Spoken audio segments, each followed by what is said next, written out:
चलना है, यहां से जाना है। कौन रहता है अपने घर में अतिथि की भांति? भगवान का भक्त।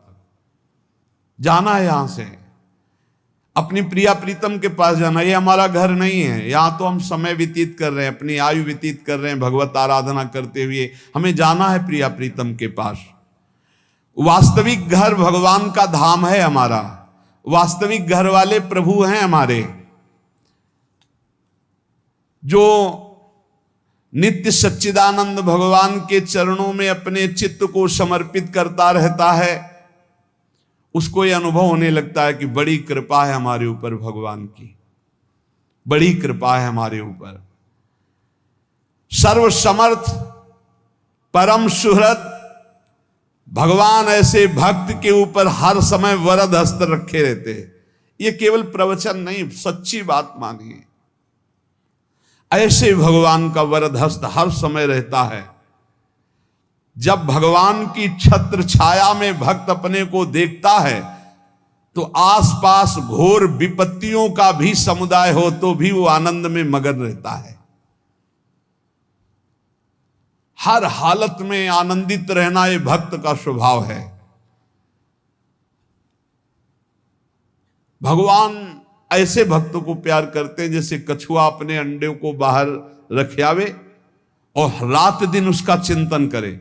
जब भक्त भगवान को समर्पित होता है तो भगवान रात दिन उसकी ऐसे चिंतन सुरक्षा करते हैं। अभय, ये दैवी संपदा का पहला गुण है। ये भगवान के शरणागत पर जागृत हो जाता है, वो भयभीत नहीं होता, किसी भी उससे भयभीत नहीं होता। यही डर ही डरप हरिवंश हित, जिनो भ्रमय गुण सलिल पर। इस डर से डरते रहना चाहिए कहीं गुण रूपी पानी में फिसल न जाए, नहीं तो गलती हो सकती है। साधक सावधान रहे। ये अभय दैवी संपदा का सबसे बड़ा गुण है। जो भयहारी भगवान की शरण में आ जाता है तो उसके अंदर ये अभय प्रकट हो जाता है। अगर कहीं तुम्हें एकांत में भय लग रहा है, एक आदमी तो एकांतिक में आए थे, वो कह रहे थे कि हमें हर समय भय लगा रहता कि कोई हमारे पीछे है, अंधेरा तो लगता कोई खड़ा है, मैं जीना मुश्किल हो गया, ऐसा भय। देखो ये मन कैसा है, भगवान से विमुख होने पर कैसे डरवाता है। वो कह रहे हैं हर समय मुझे डर लगा रहता है, कोई सामने खड़ा है, कोई पीछे खड़ा है, ऐसा भय लगने लगता है। और जब भगवान की शरण में आ जाते हैं तो ये अभय स्थिति हृदय में जागृत हो जाती है। कोई भी भय आसपास आ ही नहीं सकता, यहां तक कि नरक का भी भय खत्म हो जाता है जो भगवान की शरण में है।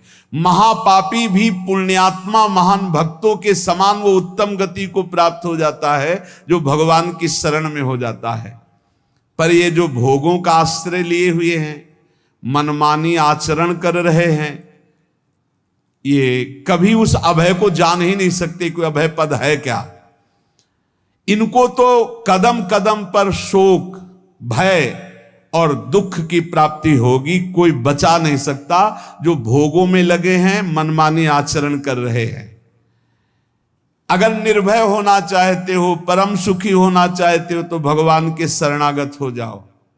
सारे जगत को अभय दान देने वाले भगवान हैं। भगवान का एक प्रण है, ममपन शरणागत भयहारी।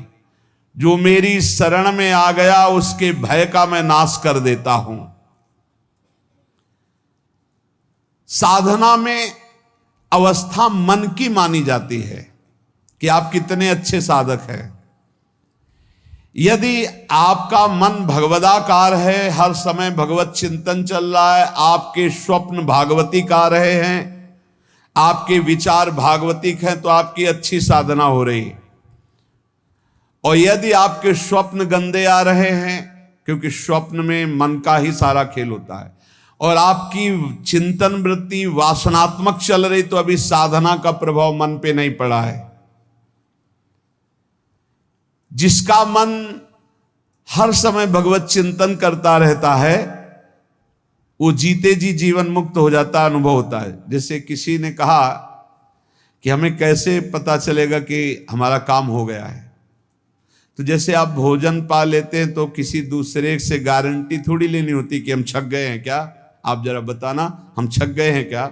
नहीं, अपने हृदय में आ जाता है कि अब मैं तृप्त हो गया।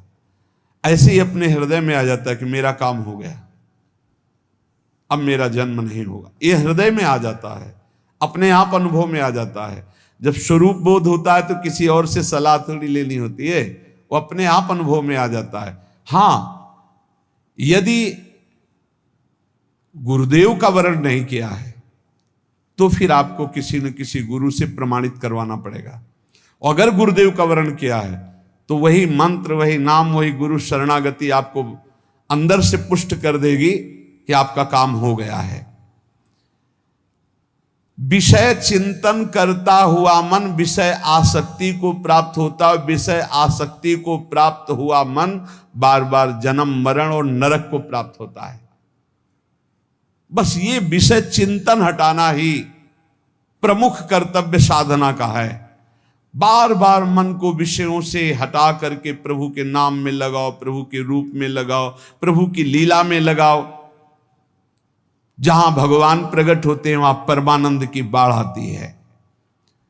पर ये ध्यान रखें, गुलाब का फूल कांटों में खिलता है, उसकी सुगंध लेनी, फूल लेना है तो कांटों से बचाकर।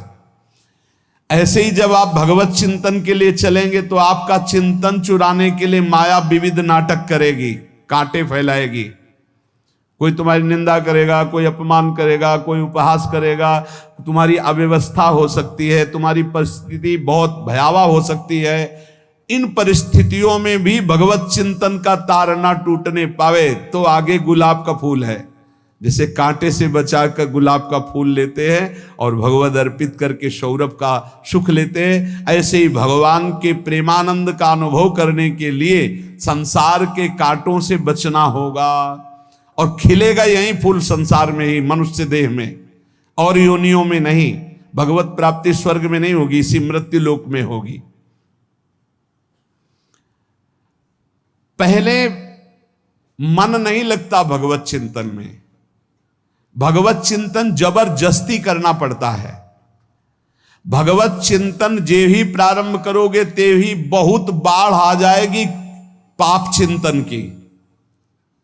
ध्यान दीजिए, बहुत लोग प्रश्न करते रहते हैं कि हम जब भजन में बैठते हैं तो बहुत गंदी बातें आती, मन बड़ा चंचल होता है, भाग जाता है। ऐसा प्रारंभ में जब कोई भगवत चिंतन प्रारंभ करता है तो उसका मन विषयों में भागता है, गंदी बातों में भागता है।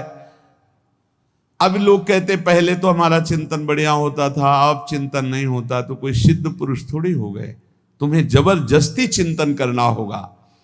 जगत के प्राणी में जहां मन जाए तो इसमें भी भगवान, पदार्थ में मन जाए तो उसमें भी भगवान। जहां जहां मन जाए वहां वहां भगवान देखो, या मन को हटाकर नाम मंत्र में लगाओ। ऐसे भगवत स्मृति जागृत की जाती, बार बार प्रयास करना होता है।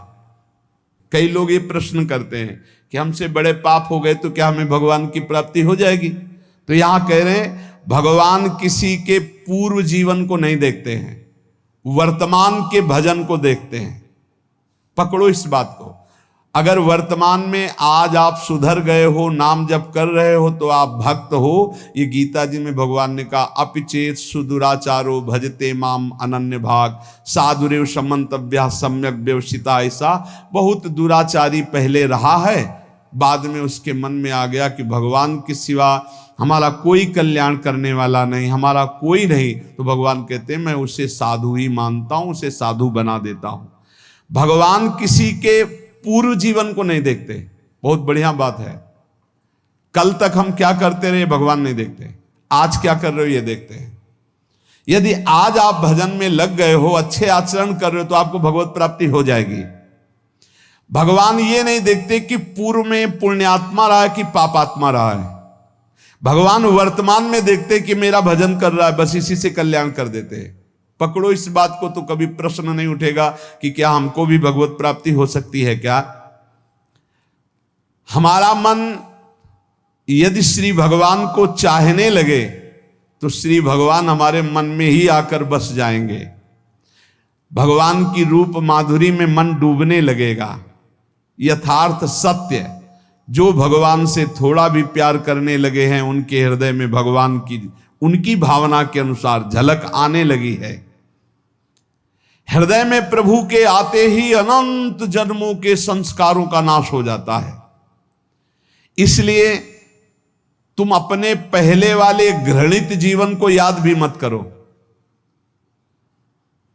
और उसको सोचकर जरा निराश भी मत हो। अमावस्या में घोर अंधकार रहता है पर प्रातः काल में अंधकार नष्ट हो जाता है। ऐसे ही नाम का उच्चारण करते ही तुम्हारे जितने पाप अंधकार हो सब नष्ट हो जाएंगे। तुम चाहो कि एक क्षण भी प्रभु को ना भूलो। अब वर्तमान में ऐसी स्थिति बनाओ। जो प्रभु को नहीं भूलने की चाह करता है कि मुझे ऐसी स्थिति प्राप्त हो कि मैं कभी प्रभु को ना भूलूं, तो सच्ची मानो और कोई बात भगवान सुने ना सुने ये बात जल्दी सुन लेते हैं। भजन की मांग करो तो बहुत जल्दी भगवान पूर्ण करते हो। भजन जिसका चलने लगा तो फिर लोकांतर के सारी रिद्धियां सिद्धियां सुख वैभव तो उसके चरणों में लौटते हैं। जब हम प्रभु से प्रभु का स्मरण न मांगकर भोग मांगते हैं तभी हमारा भजन रुक जाता है, भजन नहीं चल पाता। यदि हम प्रभु से केवल भजन मांगे तो विश्वास करो ब्याज में सब हो जाएगा।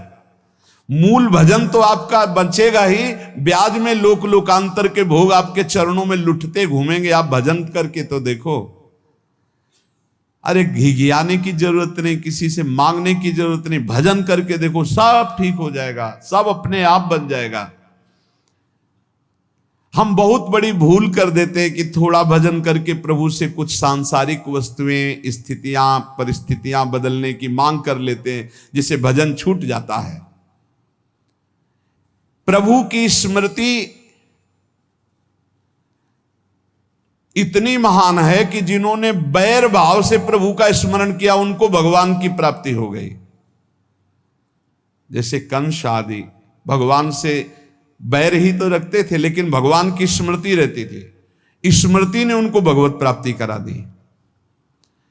स्मृति में महान सुख है, पर वो जब भक्ति रस से युक्त स्मृति होती तब माधुर्य रस प्रेम रस का अनुभव होता है। कल्याण तो वैर भाव से स्मरण करने वालों को भी प्राप्त हो गया।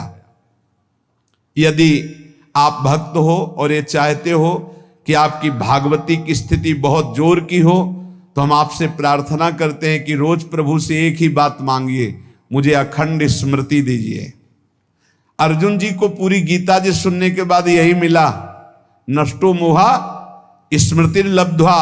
स्मृति प्रभु आप हम पे ऐसी कृपा कर दो कि हमारे हृदय में किसी और व्यक्ति वस्तु स्थान की स्मृति न रह जाए, केवल आपकी स्मृति रह जाए। ये चाह भगवान बहुत जल्दी पूर्ण कर देते हैं यदि उपासक हृदय से ये बात मांगे। भगवान की कृपा से ही ऐसा हो सकता है कि अखंड स्मृति ये कर्म फल से नहीं मिलती है। प्रभु के प्रति निर्भर होकर जो दैन्यता पूर्वक प्रभु से मांगता है और हर समय अभ्यास करता रहता है भगवत स्मरण का, उसको ये स्मृति मिलती है। और स्मृति मिल गई तो इससे बड़ी कोई स्थिति नहीं, हर समय भगवान का स्मरण। प्रभु से मन प्रतिपल नया नया स्वाद लेकर के आसक्त होता रहता है, नवम नवम। प्रभु कभी बासी नहीं होते। जैसे किसी व्यक्ति को देखो तो देखते देखते मन हट जाएगा कि देख लिया बहुत सुंदर है, ठीक है, लेकिन वो एक दिन मन हट जाएगा।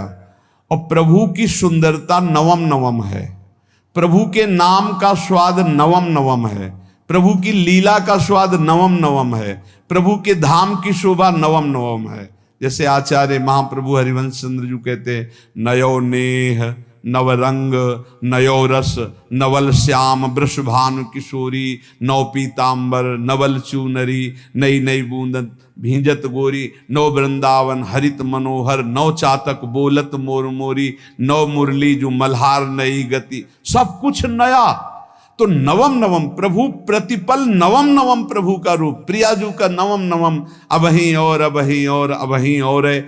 तो कहते हैं जब मन निरंतर स्मृति में डूबता है तो जब प्रभु की रूप माधुरी प्रकाशित होती तो ऐसी नवम नवम कि कभी ये नहीं होता कि रूप बासी हो गया, ये वही रूप है जो हमने अभी देखा था, नवम नवम। इसलिए आनंद की उफान आती रहती है उपासक के हृदय में। ऐसी प्रियता, ऐसा आनंद बिना भजन के नहीं अनुभव में आएगा। इसलिए तुम विश्वास करो, तुम्हें बहुत सुंदर सुख मिलने वाला है, आगे अपार सुख मिलने वाला है। ये थोड़ा दुख का समय काट लो, जब तक जीवन है ये दुख सुख की लहर आती रहेगी, आप इसको सह जाओ, आगे बहुत आनंद है, विश्वास मान लीजिए बहुत आनंद है। जो ये विश्वास कर लेता है वो प्रभु के मार्ग में चलकर प्रभु को प्राप्त कर लेता है। नहीं तो इतने रोड़े हैं कि आप ऊब जाओगे, बहुत रोड़े हैं। जो प्रभु के मार्ग में चलता है तो माया के बहुत से पार्षद अपना प्रभुत्व दिखाने उनके पास आते हैं, महिमा अपनी दिखाने, पर वो किसी वस्तु, स्थिति, अवस्था, प्राणी, पदार्थ का प्रभाव स्वीकार ही नहीं करता, क्योंकि भगवत स्मृति परायण है, भगवान की कृपा पर विश्वास है, इसलिए उसको कोई फंसा नहीं पाता। वो नित्य निरंतर प्रभु से घुला मिला रहने के कारण उसकी मस्ती में कोई फर्क नहीं पड़ता। माया का प्रभुत्व रखने वाले उसे फंसाने की चेष्टा करते हैं, पर उस पर किसी का असर नहीं होता, वो कहीं लिप्त नहीं होता, वो कहीं दुखी सुखी नहीं होता, वो हर समय प्रसन्न रहता है। तुम देखो हर समय प्रसन्न रहते हो? यदि नहीं तो तुम किसी व्यक्ति वस्तु का आश्रय लिए हुए हो, प्रभु का नहीं। अगर हां तो हर समय प्रभु का स्मरण चलना चाहिए, हर समय प्रभु के आश्रित हो, फिर देखना ये आनंद, ये प्रसन्नता क्या रूप रखती है।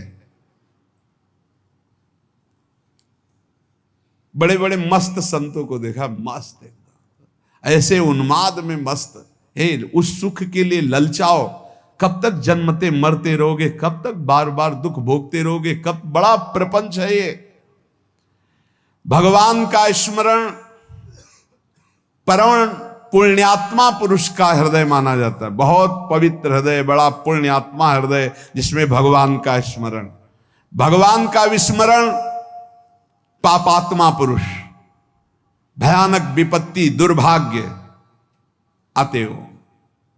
सुदृढ़ निश्चय करो, अब हम भगवान के स्मरण में अपना समय व्यतीत करेंगे।